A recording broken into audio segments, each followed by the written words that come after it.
एक समय की बात है, एक सेठ दूर दूर राज्यों में कपड़ों का व्यापार करता था और अपने सामान के लिए देश विदेश में प्रसिद्ध था। किसी को कैसा भी कपड़ा चाहिए होता वह सेठ से ही खरीदते थे।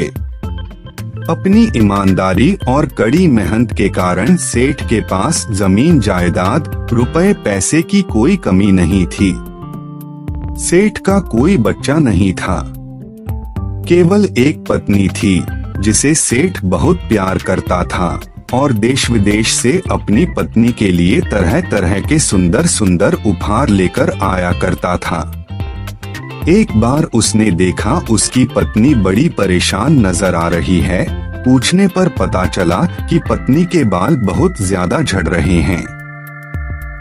पहले तो सेठ को यह कोई बड़ी समस्या नहीं लगी, किंतु धीरे धीरे सेठ को भी लगने लगा कि उसकी पत्नी के बाल पहले से काफी कम होते जा रहे हैं।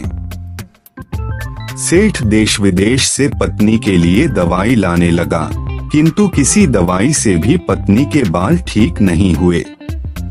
अब तो सेठ बड़ा उदास हो गया और सोचने लगा, इतना रुपया पैसा होने का क्या फायदा जब मैं अपनी पत्नी का ही इलाज ना करा पाऊं। इस बेचारी के बाल इतनी तेजी से झड़ रहे हैं कि एक दिन यह पूरी तरह से गंजी हो जाएगी और लोग मुझे गंजी का पति कहकर बुलाएंगे। पत्नी के बालों के लिए इतना चिंतित हो गया कि रात में तो उसको अपनी पत्नी के ही सपने आते और महसूस होता कि चारों तरफ लोग उसे गंजी का पति कहकर बुला रहे हैं और उसकी पत्नी यह सब सुनकर बहुत रो रही है। पत्नी के बालों के चक्कर में सेठ का मन उसके व्यापार में ना लगता, जिसके कारण सेठ के ग्राहक भी कम होने लगे। यहाँ तक कि वह महीनों से दूसरे नगरों में भी नहीं गया था। एक दिन जब सेठ की पत्नी स्नान करके बाहर आई तो सच में ही उसके सारे बाल गायब हो चुके थे और मैं पूरी तरह से गंजी हो चुकी थी। उसने जब अपनी पत्नी का यह हाल देखा तो जोर जोर से रोने लगा और गांव के बाहर बने देवी के मंदिर में चला गया। उसे लगा वहां बैठकर उसे शांति मिलेगी। जब वहां पर बैठा हुआ था, वहां पर एक साधु आया और उसने सेठ से उसकी उदासी का कारण पूछा। साधु के प्यार भरे शब्द सुनकर सेठ सिसक सिसक कर रोने लगा और बोला, महाराज मेरी पत्नी के सारे बाल गिर गए और वह पूरी तरह से गंजी हो गई है। मुझे समझ में नहीं आ रहा है कि मैं अब सबको अपना मुंह कैसे दिखाऊं।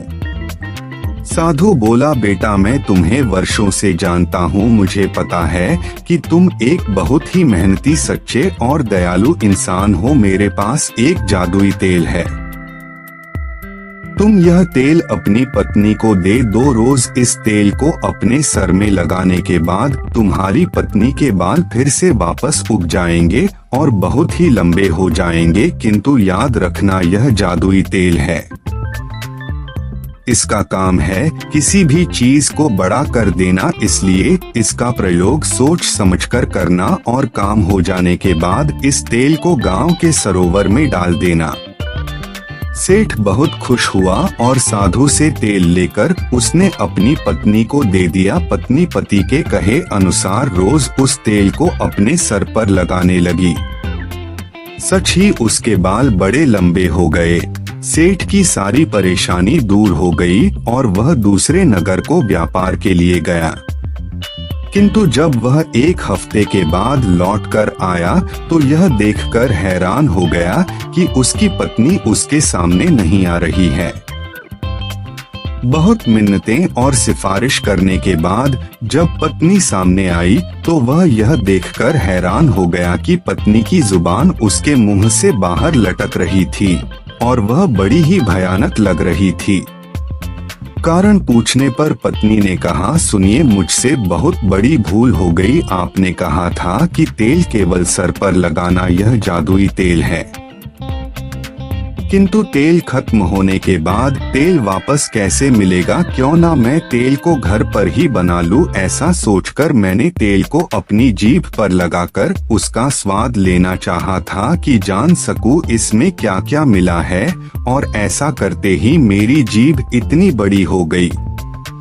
सेठ सिर पकड़कर बैठ गया। मैं समझ गया कि अब इस समस्या का कोई निदान नहीं। उसके बाद सेठ की पत्नी को किसी ने घर के बाहर कभी नहीं देखा, और सेठ अपनी पत्नी की मूर्खता के कारण पूरे जीवन एक इतनी लंबी जीभ वाली पत्नी के साथ जीता रहा, और यह कहावत बन गई कि पत्नियों की जीभ बहुत लंबी होती है।